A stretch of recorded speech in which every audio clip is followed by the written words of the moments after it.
This is another episode of The Joker and the Fool. The Joker from the deck of cards can be used as any other card in the deck. And the Fool is from the tarot, and he's the young man who travels through the tarot deck to experience different things.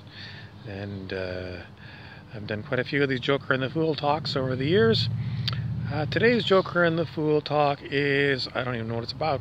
So we're going to walk and talk. So now that I've got out of the sunshine, we might consider this to be the shadow area. And then yesterday I was talking a little bit about Carl Jung, the psychiatrist who did a lot of studies about many things. But the shadow is, well, I'm not young and I can't give you a good definition. But, you know, if the shadow's not the light, what is it? What's the light when it comes to the human psyche? Someone said knowledge. So the shadow is lacking in knowledge. Someone else says wisdom, lacking in wisdom in the shadow.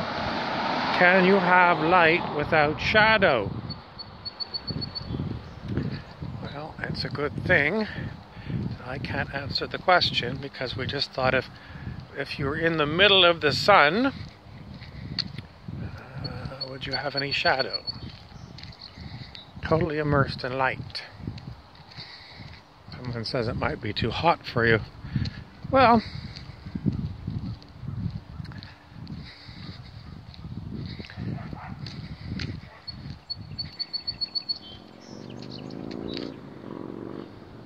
so you're getting the shadow of my phone here. What else are we getting? My eyes have got to squint a little bit so that I can cut down on the light.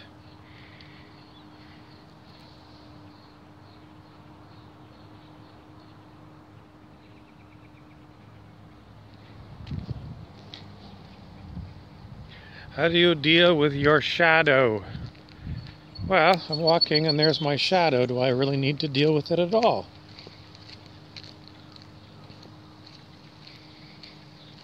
It just naturally comes when there's a light source at a low angle. There it is. So when it comes to, my knowledge, and if the sun is the knowledge, I don't know if that doesn't really work. But I'm blocking that shadow area from the sunshine. I'm not getting too far with this analogy. Why did Jung say there was something he called the shadow and someone's psyche or someone's mind? And what did he want you to do with the shadow? Well, I'm going to have to switch gears because I just am not good enough at Jung to be able to give you definitions. You can go look them up and see what they say to you. So I'm going to switch to someone else, metaphysical writer Stuart Wilde, and what he called the shadow. Now, I think he was still relating to the same kind of meaning that Jung had. And when Wilde was talking about the shadow, these were dark traits. Dark traits. What did he mean by dark traits? Well, his definition of these kind of traits would be, someone says anger. I don't think it's emotion. We think of anger as emotion. Dark traits have more...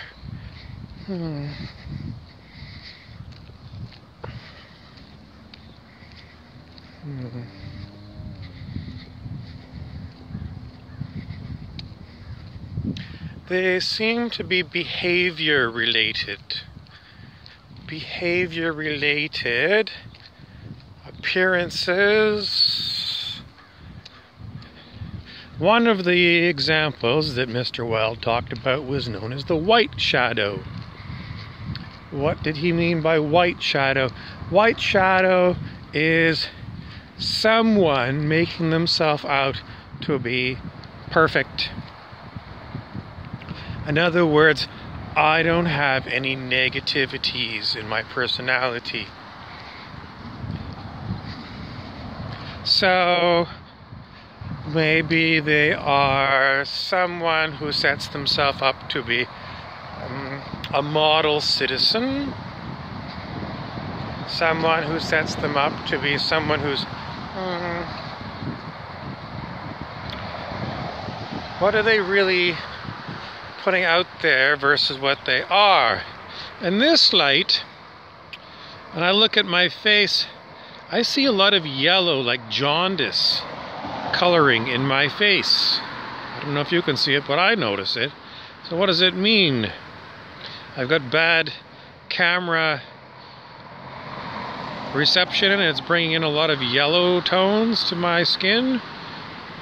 Yellow, jaundice, seems to be related to illness, kidney disease. Someone says liver disease. Liver disease sounds like. So,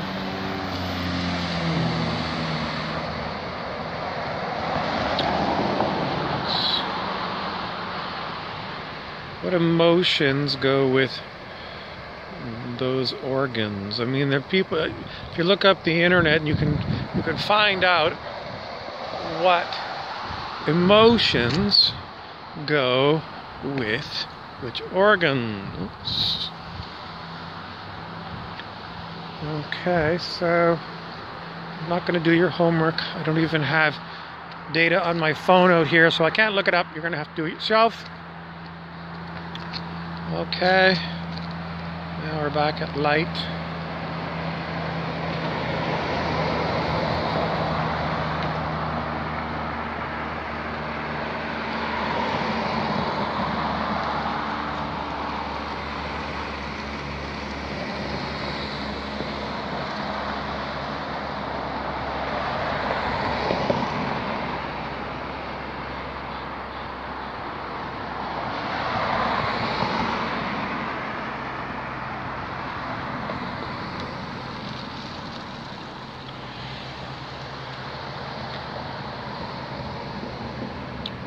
What do you think about model citizens? I think about model airplanes. They're not real, are they? You know, a model airplane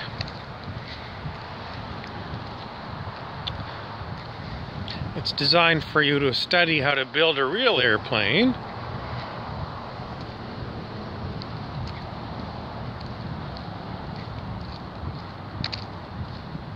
A model citizen is perhaps how you would, etc. So why did Mr. Wilde keep talking about white shadow? It's people who think they don't need to do any work on themselves. What kind of work? Going to see a plastic surgeon? That's not what he meant. It wasn't on, you know, having a tummy tuck or a facelift.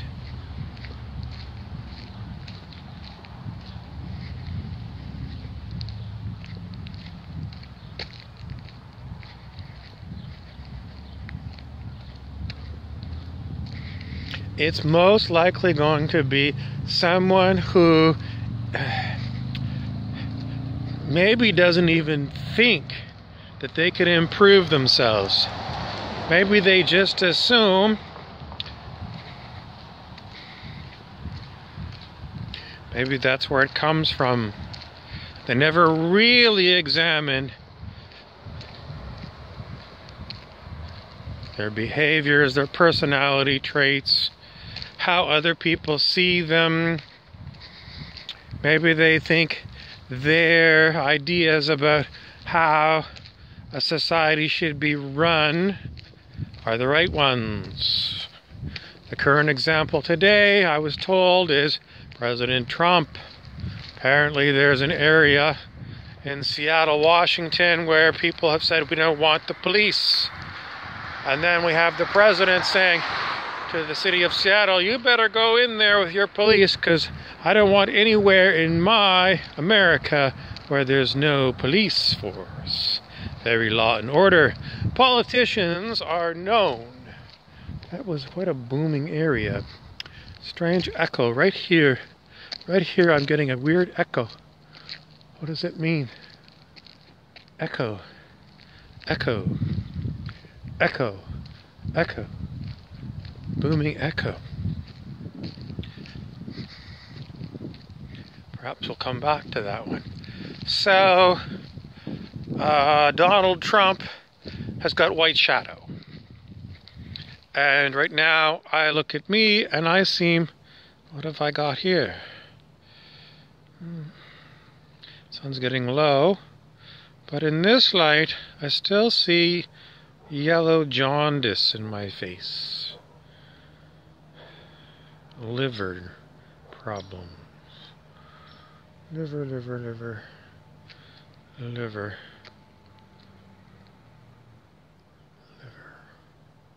Okay, what else could it be? Well, why do we say that Trump has got white shadow? Because, you know, I'm rich, fabulously rich. I'm the president. And I know what's best for all of you. And he's constantly tweeting. And it's not just an opinion, it's under my administration, we're going to kick ass. And if you're an American citizen, you better watch out. I don't think that's what the American presidency is supposed to be doing. The president is not supposed to be kicking American citizens around. But maybe there's still a great divide in what the American citizenry wants.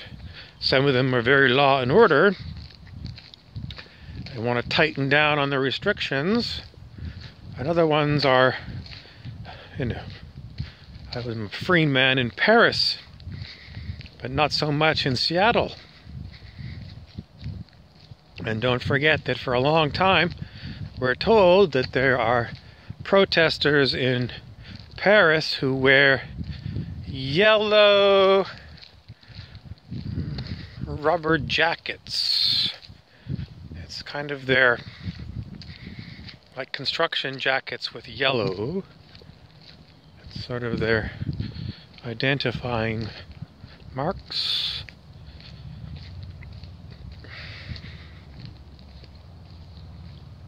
It seems like we've always had this conservative elements that are all law and order, lock them up and throw away the key, or get a hanging judge and do away with them, versus those people who are,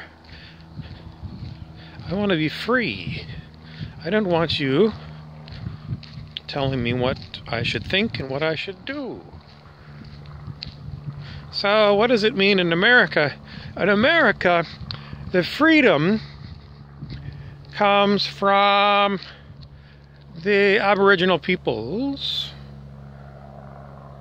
and the law and order comes from, let's say, the mighty empires of Europe, monarchies, and the president represents the monarchy. So, what does it really mean? It means we still have this great, unbelievable set of stereotypical values among Americans. Americans, home of the free, and Americans, the reverse. The freedom is, I'm going to send my armed forces all over the world and have bases everywhere so that I can be in an American empire. Now, why is it that the American empire, well, you know, you go put military all over the world, Those people don't get to vote for the American government, but they're being governed by an American empire. Is that fair? Would the American people want to be ruled by the Russian Empire or the Chinese Empire, the Japanese Empire? No. So, why is that? Why is it? The answer is, it's just the way it is. So, does the country of America have a problem with the shadow? They're all home of freedom, and yet, well, people will say, well, we send the armies there because, you know, they're full of terrorists. Bloodthirsty terrorists. 30 terrorists in a hot tub or something.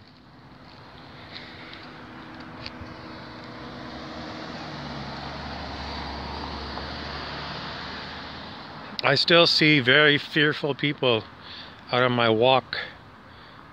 Man, I don't know, 57, blue-eyed, gray hair, he looked very fit.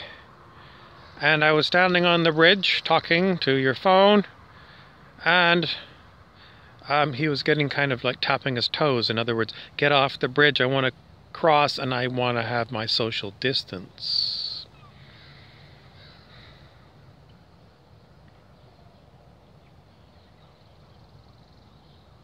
It's enormous fear. A man 57 years old should have no fear whatsoever.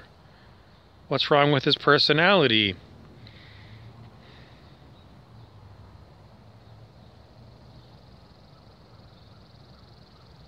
What's wrong with his personality that he's so much fear? Well, the government says I got to do social distancing. The man has given away his own... What? He's given away his own ability to sense. Period. He has no sense. In the old days, they said people, you know, where's your horse sense? It was like common sense. People don't have common sense anymore. What they have is zero sense. They have abdicated from making a determination on their own of what's going on. They have given away their power, as it is quite often called among certain spiritual teachers. Giving away your power means you're walking around like the headless horseman. You have no head. And you have no heart. You don't feel with your heart, and your intellect has been, someone says bypassed, it's not there. You have given away your ability as an independent being to make a determination on what's going on. Why does this happen? It happens because of massive brainwashing. Brainwashing of humans begins from the time you're first popped out of your mother. And the doctors start taking a look at you, prodding and poking at you. Motherly instincts are always subordinate to the doctor's instincts. In the olden days, the doctors were always male. And a woman that had to go get checked out in the doctor's office, I just saw this exact same thing happen in the first episode of Mad Men, the TV show on Netflix. You've got a misogynist, which means a man who disrespects women. In this case, playing the doctor, the character was totally paternalistic. In other words, I'm a man, I'm going to tell you, lady, what to do. She wanted birth control, and then he was calling her a whore. Wow, this was supposed to be taking place in...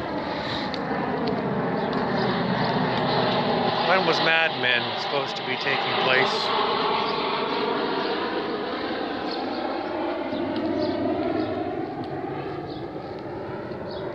I'm not sure. 1956, 1966. The only thing is, I don't think that they had. Well, maybe she wasn't looking for the pill. Maybe she was looking for. I think he was prescribing pills, so I think they got their time frame wrong. Nevertheless, it was a man, a doctor, smoking cigarettes, giving a woman an examination in her pelvic area, and then lecturing her on morality. I don't want to tell you, but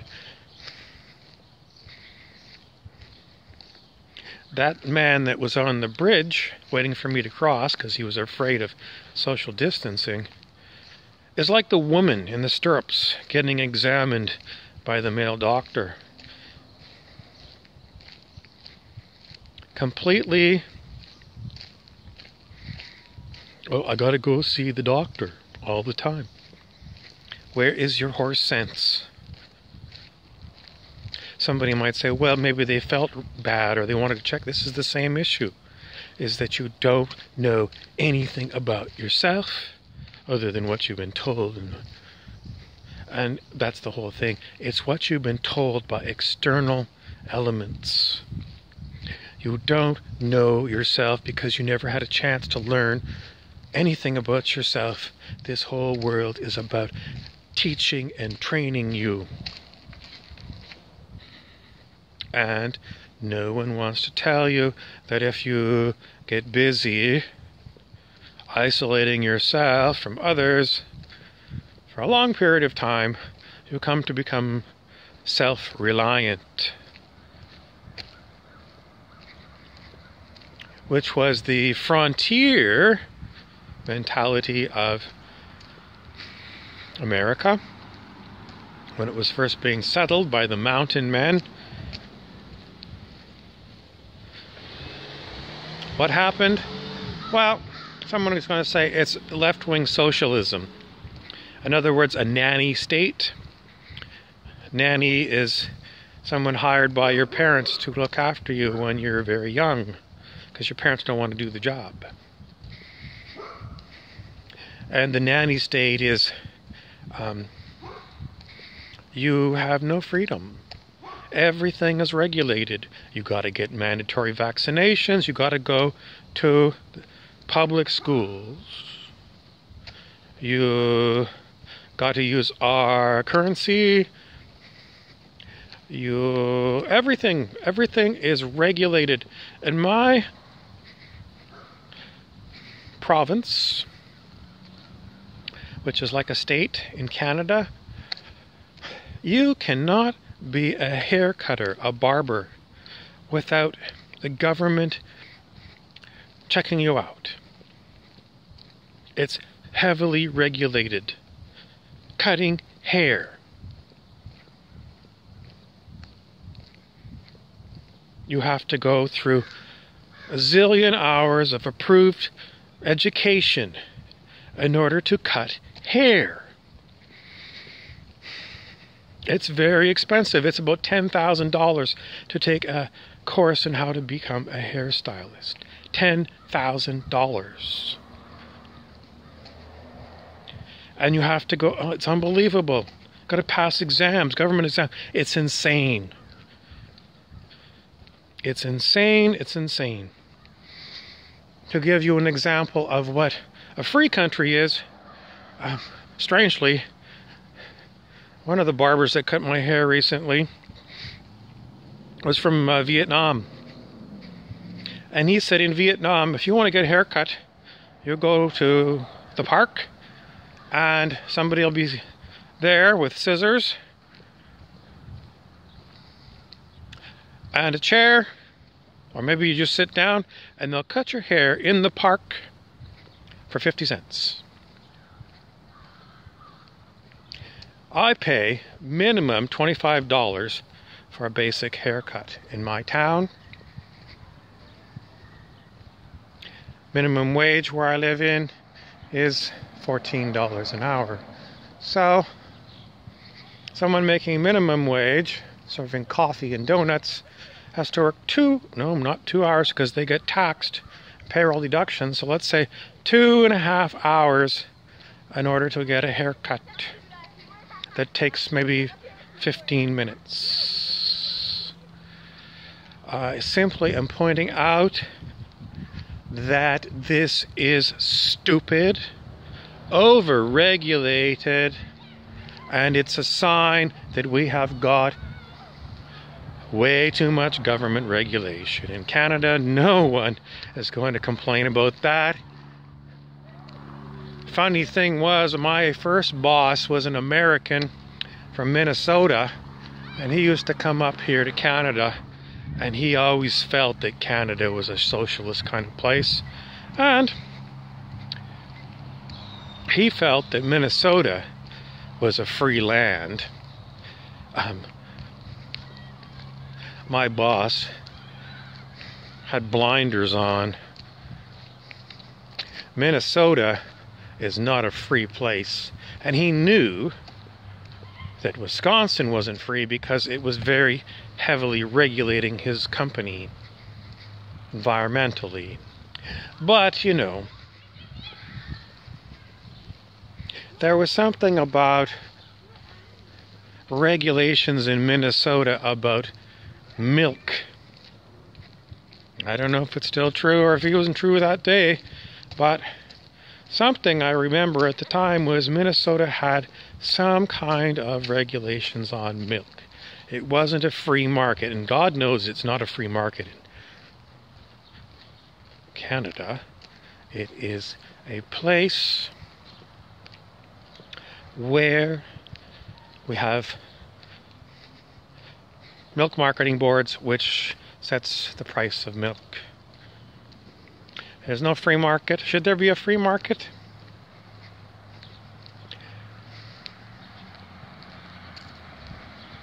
I don't know how to tell you this, but we pay way too much for everything because we have got protected markets.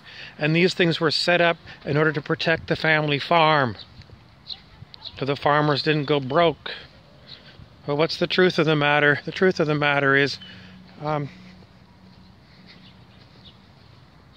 many of these family farms are supplying the big cities with milk, and how many milk corporations are supplying? I'm going to go with the corporations, which means the corporations are getting this protected market. And the hair cutters are getting this protected market. Well, not so much, because if you're a graduate from a $10,000 course, plus examination fees, etc., etc., how much does someone working at a barbershop make? They don't make very much money at all. It's an enormous outlay, and seriously, you know, why do you need to regulate someone's haircutting? In other words, if someone has a talent for haircutting, people are going to hear about it. You know? Who cut your hair? Well, it was my son. How old is he? 12? How did he learn? I don't know. He just picked up the scissors and cut. Do you like it? I love it. He does a great job.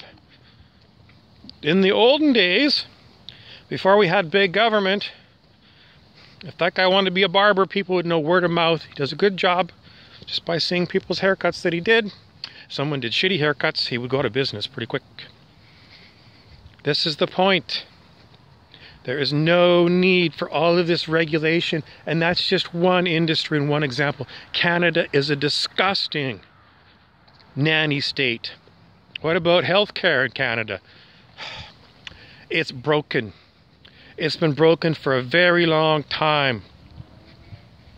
The nanny state does a shitty job of Medicare. Well, I mean, it's worse in the USA, where it's big medical bills that are astronomical. But we all know that Americans, every chance they get, if they want to get something done, they cross the border into Mexico. Why is it in Mexico that You can get all kinds of things done medically or dentistry way cheaper. There is something wrong with the American system. And it works better in Mexico, and I can't understand why. But all I want to know is, Americans, you are not free. Canadians are not free. And I'm going to bet there's some other areas where Mexicans aren't free either. So, in conclusion, back to the man on the bridge who was afraid of crossing when I was there. That man is typical of the population of Canada, the population of America.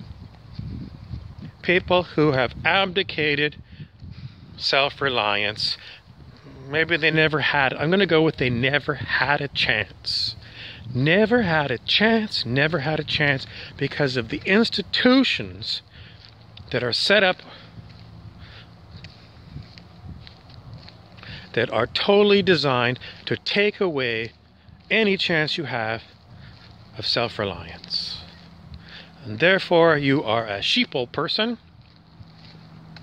I've done talks on sheeples before. You are totally looking for other peoples to be the authority figure in your life. You never want to do it yourself, because you're taught from an early age there's always going to be anybody but you. And that's the way it is. It's another episode of The Joker and the Fool. Please subscribe and share.